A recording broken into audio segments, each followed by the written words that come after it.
রাজ্যে পালাবদলের পর দুর্নীতির বিরুদ্ধে কড়া অবস্থানের বার্তা বারবার তুলে ধরেছে বিজেপি সরকার। আর সেই আবহেই একের পর এক সামনে এসেছে বিভিন্ন অভিযোগ, যেখানে সাধারণ মানুষের সরকারি প্রকল্পের স্বপ্নকে হাতিয়ার করে টাকা তোলার অভিযোগ উঠছে শাসনকালে প্রভাবশালী ব্যক্তিদের বিরুদ্ধে। আবাসের নামে কাটমানির অভিযোগ এবার ফের রাজনৈতিক চর্চার কেন্দ্রে উঠে এলো। অভিযোগ, প্রধানমন্ত্রী আবাস যোজনার ঘর পাইয়ে দেওয়ার প্রতিশ্রুতি দিয়ে সাধারণ মানুষের কাছ থেকে টাকা নেওয়া হয়েছে। আর এবার সেই অভিযোগেই গ্রেপ্তার তৃণমূলের এক পঞ্চায়েত সদস্য। অভিযোগকারীদের দাবি, গরিব মানুষের মাথার উপর ছাদের স্বপ্ন দেখিয়ে টাকা নেওয়া হলেও প্রতিশ্রুত ঘর মেলেনি। আর এখন সেই ধান্দাবাজ তৃণমূল নেতাকে ইঞ্চিতে ইঞ্চিতে হিসেব বোঝাতে মাঠে নেমেছে শুভেন্দু অধিকারীর নেতৃত্বাধীন রাজ্য পুলিশের তদন্ত। এই ঘটনাকে ঘিরে নতুন করে সরগরম হয়েছে রাজ্যের রাজনৈতিক মহল। মুর্শিদাবাদের শামসেরগঞ্জ ব্লকের তিনপাকুড়িয়া গ্রাম পঞ্চায়েতের তৃণমূল কংগ্রেস সদস্য টুটুল দাসকে এই অভিযোগে গ্রেপ্তার করেছে শামসেরগঞ্জ থানার পুলিশ। বৃহস্পতিবার লিখিত অভিযোগের ভিত্তিতে তাকে আটক করা হয় এবং শুক্রবার জঙ্গিপুর মহকুমা আদালতে পেশ করা হয়েছে। এলাকায় ঘটনাকে কেন্দ্র করে ব্যাপক চাঞ্চল্যের সৃষ্টি হয়।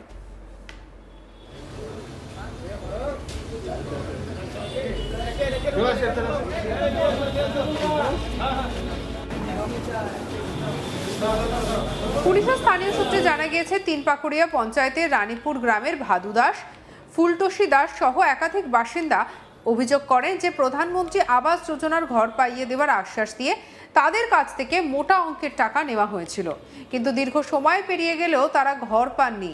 শুধু তাই নয়, নেওয়া টাকাও ফেরত দেওয়া হয়নি বলে অভিযোগ। এরপর বৃহস্পতিবার তারা শামসেরগঞ্জ থানায় লিখিতভাবে অভিযোগ দায়ের করেন।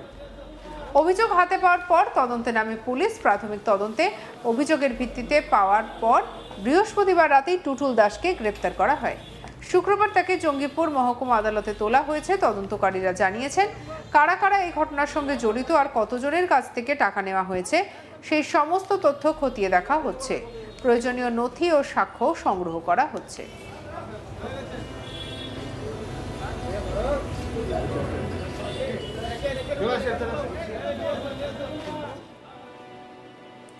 অভিযোগকারীদের দাবি, সরকারি প্রকল্পের সুবিধা পাইয়ে দেওয়ার নামে তাদের কাছ থেকে অর্থ নেওয়া হয়েছে, কিন্তু শেষ পর্যন্ত তারা প্রতারিত হয়েছে। তাই এই ঘটনার পূর্ণাঙ্গ তদন্ত করে দোষীদের বিরুদ্ধে কঠোর আইনি ব্যবস্থা নেওয়ার দাবি তুলেছেন তারা।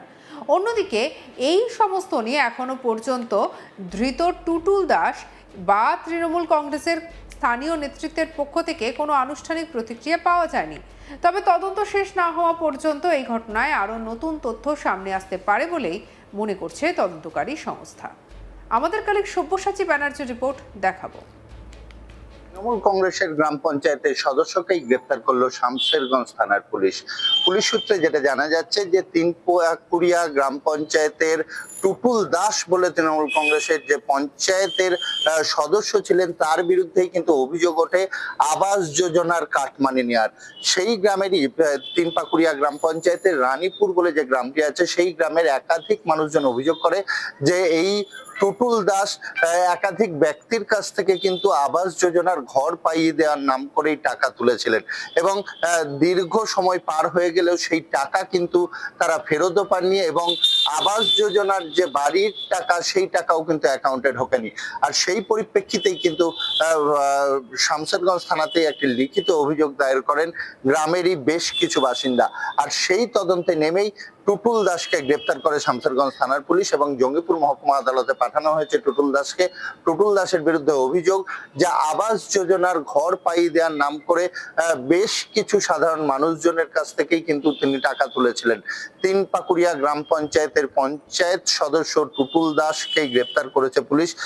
তিনপাকুড়িয়া গ্রাম পঞ্চায়েতের রানীপুর বলে যে গ্রাম আছে, সেই রানীপুর গ্রামেরই একাধিক ব্যক্তি লিখিত অভিযোগ দায়ের করেছে শামসেরগঞ্জ থানায়। শামসেরগঞ্জ থানার পুলিশ টুটুল দাসকে বৃহস্পতিবার গ্রেপ্তার করে কিন্তু তাকে তাকে জঙ্গিপুর মহকুমা আদালতে পাঠানো হয় শুক্রবারে। এবং এই মুহূর্তে যেটা জানা যাচ্ছে যে সে আরো কার কার কাছ থেকে তুলেছিল সেই বিষয়ে তদন্ত করছে পুলিশ, এবং কিভাবে টাকা তোলা হয়েছিল, কোনো চেকের মাধ্যমে না ডাইরেক্ট অ্যাকাউন্ট থেকে নেওয়া হয়েছিল, সমস্ত কিছু তদন্ত করে দেখছে পুলিশ। এবং এর পেছনে কে বা কারা আছে, আর কেউ জড়িত আছে কিনা, কোনো সদস্য তৃণমূল কংগ্রেসের জড়িত আছে কিনা সেই বিষয়ে কিন্তু তদন্ত করে দেখা হচ্ছে। এখনো পর্যন্ত যেটা পাওয়া যাচ্ছে যে টুটুল দাস এলাকার বেশ কিছু মানুষজনকেই কিন্তু আবাস যোজনার ঘর পাইয়ে দেওয়ার নাম করে টাকা সংগ্রহ করেছিলেন, কিন্তু আবাস যোজনার ঘর তো পায়নি সেই সকল মানুষজন, তাদের টাকা নিয়েও কিন্তু প্রতারণা করেছিলেন। সেই অভিযোগের ভিত্তিতেই টুটুল দাস গ্রেপ্তার হয়েছে।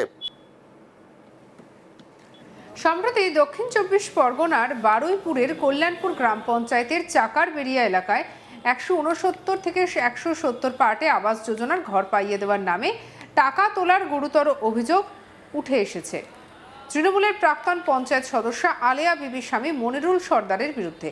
অভিযোগ, সরকারি আবাস যোজনার সুবিধা পাইয়ে দেওয়ার আশ্বাস দিয়ে কারোর কাছ থেকে 8,000, কারোর কাছ থেকে 10,000 করে নেওয়া হয়েছে।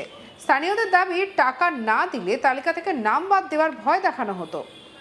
অভিযোগ আরও, যাদের কাছ থেকে টাকা নেওয়া হয়েছিল তাদের মধ্যে কেউ আবাস যোজনার ঘর পেলেও বহু মানুষ এখনও সেই সুবিধা পাননি।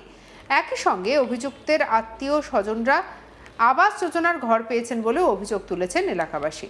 ফলে স্বজন পোষণ এবং সরকারি প্রকল্পে দুর্নীতির অভিযোগও সামনে এসেছে।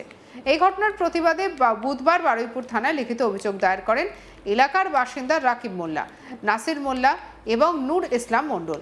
অভিযোগকারীদের দাবি, গোটা ঘটনা নিরপেক্ষ তদন্ত করে দোষীদের বিরুদ্ধে কঠোর আইনি ব্যবস্থা নেওয়া হোক। তাদের অভিযোগ, সাধারণ মানুষের অসহায়তার সুযোগ নিয়ে সরকারি প্রকল্পের নাম ব্যবহার করে টাকা তোলা হয়েছে, যা অত্যন্ত গুরুতর অপরাধ। কি বলছেন স্থানীয় বাসিন্দা রাকিব মোল্লা এবং স্থানীয় বাসিন্দা নাসির উদ্দিন মোল্লা, শুনবো। আমরা কল্যাণপুর গ্রাম পঞ্চায়েতের বাসিন্দা, চাকারবেড়িয়া গ্রামে থাকি। আমাদের প্রাক্তন সদস্য আলেয়া বিবি এবং ওনার স্বামী দুজনে যখন ঘর আসে ওনার থাকাকালীন, তখন ঘরের জন্য প্রত্যেকের মাথা পিছু কাটমানি চায়। তাই জন্য আমরা একটা আবেদন করেছি যে কাটমানিগুলো নিয়ে এসে সেগুলো ফেরত চাই এবং ওনাদের উপযুক্ত শাস্তি চাই। কে নিয়েছে? আলেয়া বিবি এবং ওনার স্বামী। ওনার স্বামীর নাম কি? ওনার স্বামীর নাম মনিরুল সর্দার। কোন পঞ্চায়েতের? কল্যাণপুর গ্রাম পঞ্চায়েত, চাকারবেড়িয়া গ্রাম, বারুইপুরে, বারুইপুর থানা। আপনারা থানায় অভিযোগ করেছেন? হ্যাঁ, আমরা থানায় অভিযোগ, গ্রামবাসীরা সবাই মিলে থানায় অভিযোগ। বিগত মানে এর আগের যে পঞ্চায়েতের সদস্য ছিল উনি, কি নাম? ওই মনিরুল সর্দারের ওয়াইফ আলেয়া বিবি, সবাইকে ঘর পাইয়ে দেওয়ার নাম করে সবার কাছ থেকে 10,000, 5,000, 20,000, যার কাছে যেমন করে যে টাকা নিয়েছে নিয়ে ঘর দিয়েছে। তোমরা এটা জানতে পেরেছো? হ্যাঁ, আমরা সবাই জানি। এবার তারপর প্রতিবাদ করেছিলে? প্রতিবাদ করেছিলাম, কিন্তু কেউ তো তখন আমার প্রতি ইয়ে করতে পারেনি। ছিল প্রতিবাদ করেও কাজ হয়নি? হ্যাঁ, প্রতিবাদ করে কোনো হয়নি। আর দ্বিতীয় কথা, উনি হচ্ছে ভেসের ল্যান্ড থেকে শুরু করে প্রায় প্রচুর অভিযোগ পাওয়া। কারা, মানে কতজন অভিযোগ করেছে? অভিযোগ প্রায় আমার গ্রামের প্রায় 50-60 জন। ঘটনাকে কেন্দ্র করে রাজনৈতিক চাপানোতরও শুরু হয়েছে। আপনার মতামত জানাতে ভুলবেন না। সাবস্ক্রাইব করুন আজ তাক বাংলাকে।